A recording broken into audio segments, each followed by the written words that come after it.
Ең алдымен егов порталына кіргеннен кейін образование, яғни білім бөлімін таңдаймыз. Осы жерде высшее образование, жоғарғы білім несін таңдағаннан показать все дейміз, барлығын көрсету. Осы жерде выдача дубликатов документов об образовании деген бар. Заказать услугу онлайн деп басамыз. Сосын сіздерге мынандай бастапқы бет ашылады. Телефон номерларыңызды дұрыстап тексеріп алыңыздар. Егер де мынандай почталарыңыз дұрыс емес болса, телефондарыңызды, почталарыңыз барлығын дұрыстап жазып алыңыздар. Сосын сіздерге ол оқудың дипломы керек па, әлде приложениясы керек па, таңдайсыздар. Сосын осы уақытқа дейін оқыған колледж, универ барлығын дипломдарыңыз осы жерде шығады. Именно қай дипломды қайтадан жасап шығару керек, соны таңдайсыздар. Сосын олардың данныйларын толтыру үшін посмотреть бөлімін басасыздар. Енді осы жерге кіргеннен кейін добавить батырмасын бассаңыздар, сіздерде мынандай бет ашылады. Бұл жерде жаңағы бұл жерде анандай вообще жоғалып кеткен дипломдарыңызды қайтадан қалпына келтіру үшін қай жерде оқыдыңыздар, мына жақта мысалға ауданды, облысты барлығын тауып алу керек. Одан кейін барып өздеріңіздің оқыған заведенияларыңызды осы списоктан іздеп табасыздар. Негізі списоктан іздеп табу керек. Енді мен мына жақта аудан деп таппағаннан кейін ол бүкіл облыс бойынша учебный заведениялардың ішінен қарап отырмын. Себебі ауданнан шыққан жоқ университет. Сол үшін облыстан бірақ қарадым. Облыстан іздесеңіздер шығады екен негізі. Ал егерде сіздерде тағы бір айтып кететіні, мен енді басында білмедім қалай жаңағы заявка беру керек. Сол үшін мен басында осылай бастаған болатынмын. Мынан барлығын толтырдым. Академическая степень, бакалавр деп толтырдым. Магистр болса магистр деп толтырамыз. Специальность барлығын таңдайсыздар.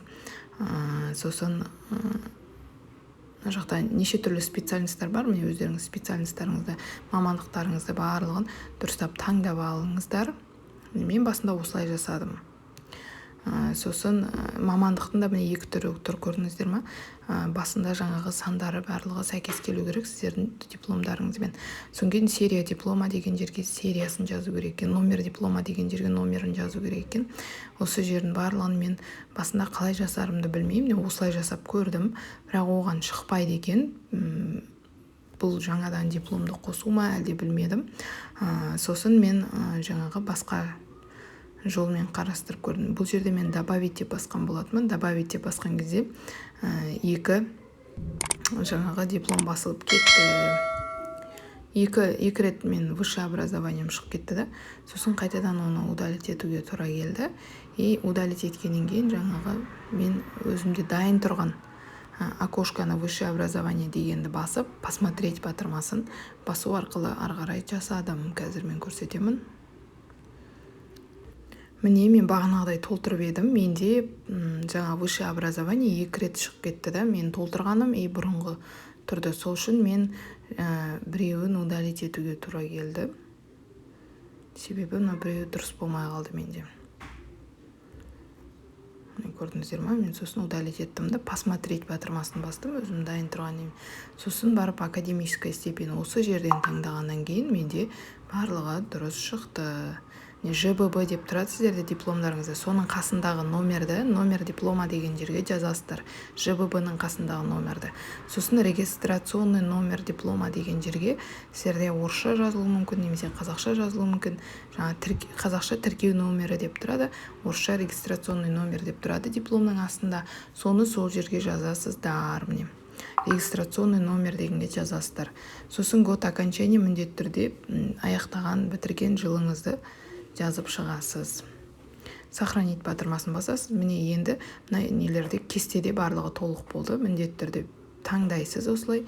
Жоғалтқан болсаңыз утеря, жаңа құртып алған болсаңыз порча, немесе фамилияңыз ауысқан болса смена, фио деп барлығын таңдайсыздар себебін. И отправить запрос деп басасыздар.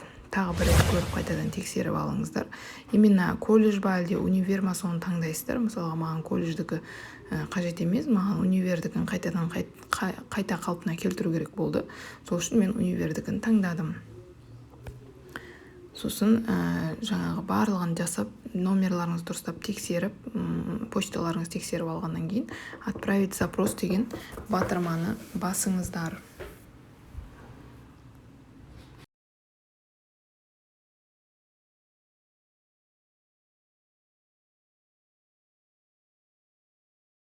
Сосын міне осы жерде сіздерге подписать документ деп шығады, осы ЭЦП-ны таңдайсыздар.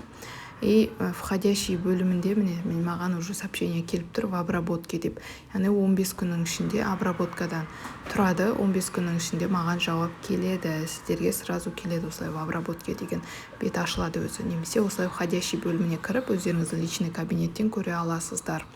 Міне создана деп тұр. Ол болғаннан кейін осы входящий бөліміне сіздерге осындай сообщение келіп тұрады.